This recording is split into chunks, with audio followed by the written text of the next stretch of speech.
चलें जी, हम आपको बॉर्डर दिखाते हैं। Let's move on.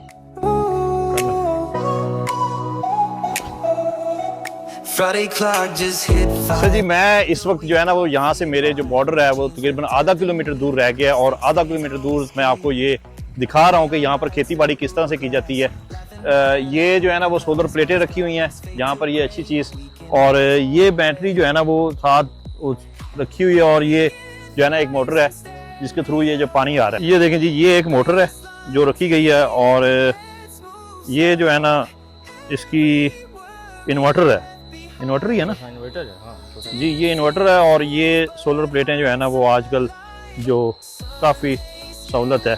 5 के तो ये पाकिस्तान इंडिया बॉर्डर के लास्ट टूल आप इसको जो है ना वो कह सकते हैं।